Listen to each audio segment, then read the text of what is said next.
Andhra Pradesh liquor స్కామ్కి సంబంధించినటువంటి SIT ప్రధానంగా ఒక కొత్త కోణాన్ని అయితే తీసుకొచ్చింది. ఇందులో భాగంగానే ఒక వీడియో ఫుల్ వైరల్గా మారింది. ఆ వీడియోలో చెవిరెడ్డి అనుచరుడుగా చెప్పుకుంటున్నటువంటి వెంకటేష్ నాయుడు గారికి సంబంధించినటువంటి నోట్ల కట్ట లెక్కింపుకు సంబంధించినటువంటి వీడియో దొరికింది. ఈ ఆధారం ద్వారానే ప్రధానంగా లిక్కర్ కేసు ఇంకొక మలుపు తిరిగింది. అయితే ఇందులోనే ఇంకొక కోణం కూడా వినిపిస్తోంది. అదే వెంకటేష్ నాయుడు గారు కూటమి నేతలతో కూడా కొంచెం సానుకూలంగా దిగిన ఫోటోలు కూడా సోషల్ మీడియాలో సర్క్యులేట్ అవుతున్నాయి. అయితే ఇందులో లెక్కిస్తున్నటువంటి ధనం ఎక్కడికి వెళ్ళింది, అసలు ఎక్కడి నుంచి వచ్చింది అనే అంశం గురించి మనతో మాట్లాడడానికి ప్రముఖ పొలిటికల్ అనలిస్ట్ కేఎస్ ప్రసాద్ గారు ఉన్నారు. ఆయనతో చర్చిద్దాం. సార్ నమస్తే. నమస్తే అండి. సార్, మొన్న హైదరాబాద్లో 12 పెట్టెల్లో 11 కోట్లు తర్వాత ఇప్పుడు ఆయన లెక్కిస్తున్నటువంటి ఏదైతే 3 కోట్ల పైచిలుకు ధనం ఉందో ఆ ధనం కూడా ప్రధానంగా అది లిక్కర్ దానికి సంబంధించే అని చాలామంది మాట్లాడుతుంటే కాదు, ఇది ఎలక్షన్ టైంలో పంచడానికి తీసుకుందని ఇంకొక రకంగా మాట్లాడుతున్నాను. అసలు మీ పర్స్పెక్టివ్ ప్రకారం ఈ ధనం అసలు ఎక్కడిది? వెనకటికి ఒక శాంతి ఉంటుంది సార్, ఎర్ర చీర కట్టుకుందల్లో నావిడే అనేటోడు.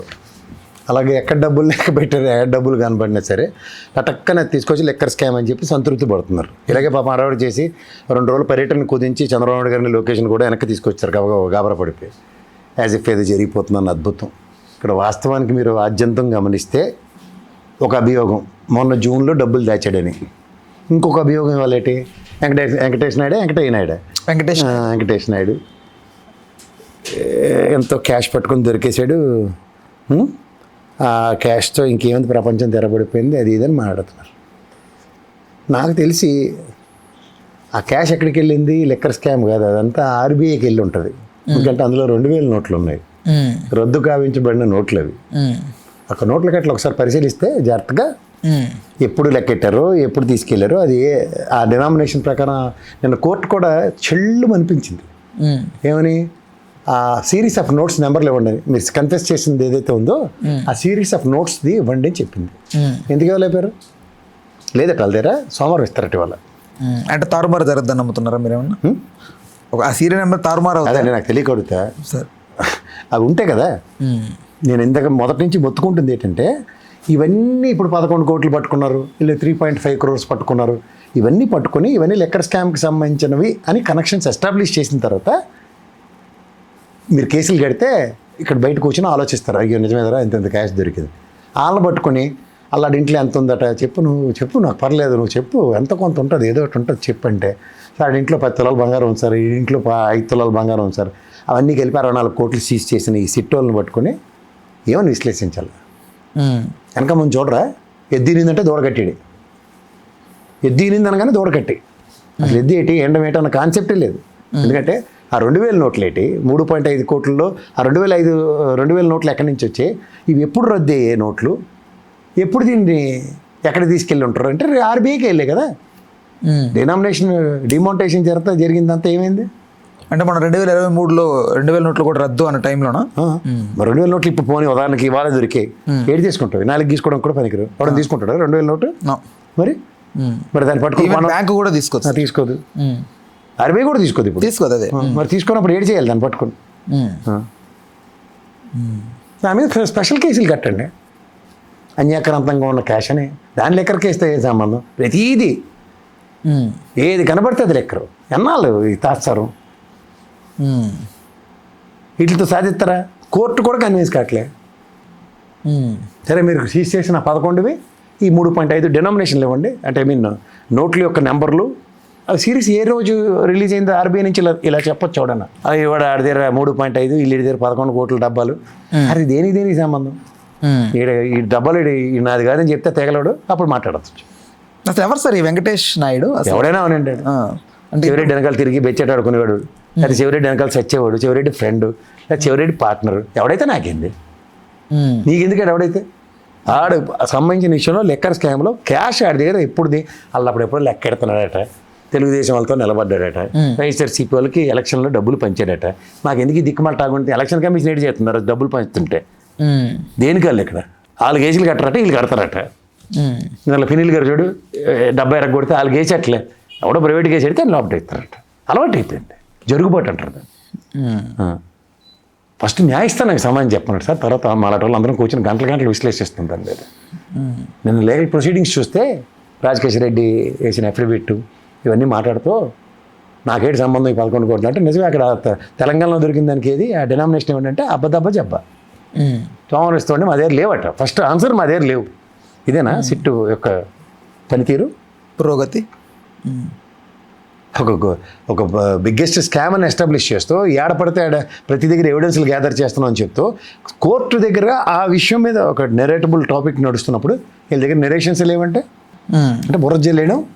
మార్కెట్లో ఈ తపేలా ఛానల్లో ఈ బురుదుల్లో కూర్చొని దూదేకిన వాళ్ళు కూర్చొని దూదులు ఎక్కుతున్నట్టు వార్తలు ఏకేస్తుంటే కూర్చుని వినాలి అవన్నీ. మనం ఆ ప్రవచనాలు విని దాంట్లోంచి అవును నిజమే అని అందరితో కన్విన్స్ అయిపోయి మనం కూడా తప్పట్లు కొడుతూ చెప్పాలి.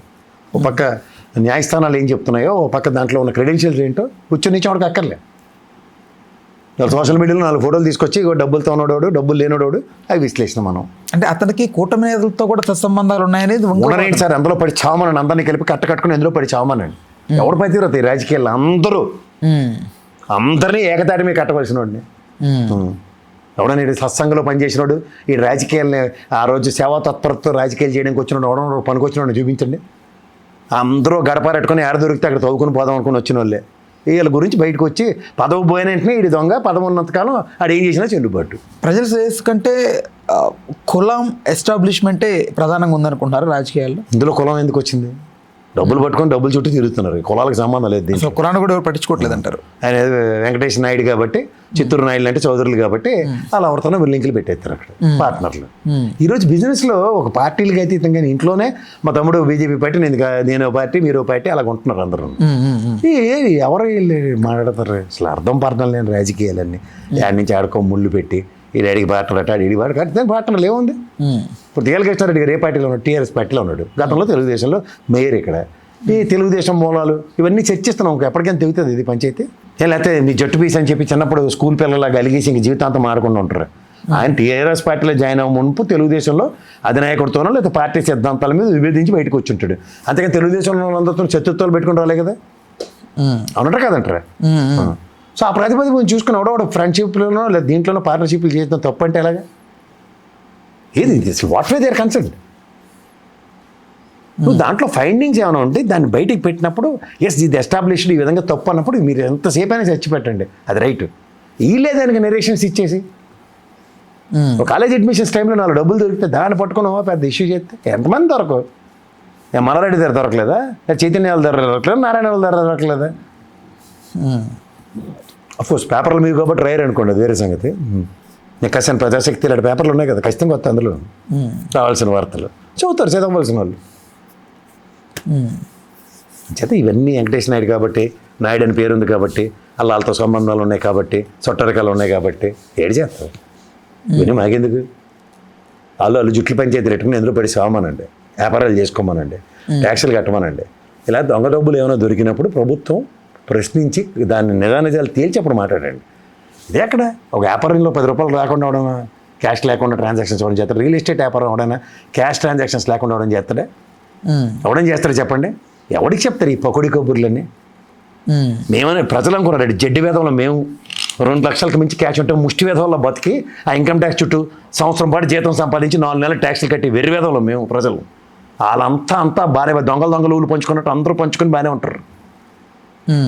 ప్రజలు చేతనైతే ఇలాంటి ప్రశ్నలు అడగండి. సస్తున్నారు కదా జీతాలు తీసుకొచ్చి ఎంతంత ట్యాక్స్లు కడుతున్నారు, కనిపించట్లేదా మీకు? ఈ ఎదవల ఎదాన్ని ఇంతంత డబ్బులు ఎక్కడి నుంచి వస్తున్నాయి, మన దగ్గర ఎందుకు ఉండట్లే? ఎక్కడి నుంచి వస్తున్నాయి వీళ్ళకి? ఆ టైప్ ఆఫ్ ప్రక్షాళన ప్రజల్లో స్టార్ట్ అవ్వనంతకాలం మనం ఏమీ చేయలేము సార్. టైం వేస్ట్ ఇదంతా. ఒకడు ఈ విధంగా దొరికాడు, అమ్మాయిడు దొరికాడు కాబట్టి ఇలాంటి అవినీతి ఆగుతుందని ఎక్కడైనా ఉందా? ఒకడు పని చేసాడు సచివాలయం. ఉదాహరణకి మీ సేవతో ఈ సేవతో స్టార్ట్ అయింది మీ సేవ. అలా ఇప్పుడు సచివాలయ వ్యవస్థ దాన్ని వెనక్కి తీసుకొస్తున్నారా ముందుకు తీసుకెళ్తారు చెప్పండి? వెనక్కి వెళ్తుంది. వెనక్కి తీసుకెళ్తున్నారు. వెనక్కి తీసుకెళ్తున్నప్పుడు ఎందుకు ఊరుకుంటున్నారు ప్రజలు? ఎందుకు జడ్డి వేదంలో బతుకుతున్నారో తెలుసుకోమండి ప్రజల్ని. వాళ్ళకి అవన్నీ ఎందుకండి? ఈ కసిరెడ్డి గారు చచ్చాడో బతికాడో, లేకపోతే ఇంకోటి ఎవడో వెంకటయ్య నాయుడు గారు చచ్చాడో బతికాడో, అవన్నీ మనకెందుకు? రోజుకి ఒక పెట్టకద్దు దాని మీద. అంటే ఎందుకు చేయలేకపోతున్నారు సార్? ఆ ప్రభుత్వం చేయగలిగినవి ఎందుకు చేయలేకపోతున్నారు? చిత్తశుద్ధి లేక. చూడండి ఒకటి గుర్తుంచుకోండి, I want to destroy your mark అనుకున్నప్పుడు ఇలాగే ఎడుతారు రాజకీయాలు. అంటే ప్రజలు ఏమైపోయినా పర్లేదా? ప్రజల్లో జడ్డోళ్ళు మోసం చేయడం సేపు ఇవన్నీ తెలియకుండా ప్రజలు ఎలా సార్ అరే ఓడించారు? జడ్డోళ్ళు అని చెప్తుంటే గొర్రె కసవండి అన్నట్టు నమ్ముతుంటే ఎవడేటి చేస్తారు దానికి? 4,000 లోపలికి వెళ్తే నచ్చనప్పుడు ఎవడేటి చేస్తారు దానికి అని అడగండి ప్రజల్ని. నేను మొదటిసారి వాళ్ళు మోసపోయింది, ప్రతిసారి మోసపోతానున్నారు కదా. దురాశ దుఃఖానికి చేయటం అన్న కథ చిన్నప్పుడు చదువుకుంది. జీవితంలో ప్రతిసారి ఇది ఒక బిగ్గెస్ట్ లెసన్ కింద ప్రతిసారి దాన్ని రెఫర్ చేసుకుంటూ ఉంటే ప్రజాస్వామ్యం ఖచ్చితంగా పరిరక్షించబడదు, లేదంటే ఇలాగే ఉంటుంది. కాదు సార్, ఇప్పుడు సిట్ ముందుకొచ్చి ఇది ఆ డబ్బులే అని కన్ఫర్మ్ చేయకుండానే ప్రధానంగా చాలా వరకు ఇది కన్ఫర్మ్ చేసేస్తున్న మీడియా ఛానల్స్. దాన్ని మీడియా ట్రయల్ అంటారు. ముందు వీళ్ళకి ఎవడన్నా పీకినోడు ఎవడన్నా ఉంటే press club of India, next Gaurav supreme court ఇలాంటి ఒకసారి చెల్లుమని సుమోటోల కింద కొన్ని కేసులు తీసుకుని ఒకడికో సినిమా చూపిస్తే ఒక ఛానల్కి అప్పుడు కరెక్ట్గా వార్తలు వస్తాయి. ఇప్పుడు ఒకటే సార్, నేషనల్ మీడియా కూడా అలాగే ఏడిసింది. అని చేత మనం ఏం చేయలేం. ఒక పార్టీలకు కొమ్ము కాసుకుంటూ మీడియాలో వ్యవస్థలు ఉంటే ఎవరితోనే రాజకీయాలు ఇలాగే భ్రష్టుపట్టి ఉంటాయి. వైఎస్ఆర్సీపీ ముందున్న ఒక ఆప్షన్ ఏంటి ఇప్పుడు ప్రజెంట్? దీన్ని ఏమీ లేదు, తిప్పికొట్టే ఏమీ లేదు. వాళ్ళ దగ్గర ఒక చతురత లేదు. ఫస్ట్ థింగ్, తిప్పుకుంటే నేపథ్యం లేదు. దీనికి మళ్ళీ చెప్తున్నాను, ముళ్ళును ముళ్ళుతోనే తీయాలి. ఇటు మీడియా హౌసెస్ ఉన్నట్టు అటు మీడియా హౌసెస్ ఉండాలి, బొంబార్డింగ్ ఉండాలి, ప్రజలను కన్ఫ్యూజ్ చేయాలి. వీళ్ళు కన్ఫ్యూజ్ చేయడంలో సిద్ధహస్తులు. విద్యుత్ మీటర్ల విషయం మర్చిపోయారా, లేకపోతే భూ సర్వే విషయం మర్చిపోయారా? ఎంత నెగిటివ్ చేశారు. ఇవాళ ఏమీ కాకుండా మూడో కంటికి తెలియకుండా దాన్ని ఇంప్లిమెంట్ చేయడానికి, అది దాన్ని లేకపోతే ప్రపంచం తెరబడిపోద్దని పెట్టకథలు చెప్పుకుంటూ తిరుగుతున్నారు.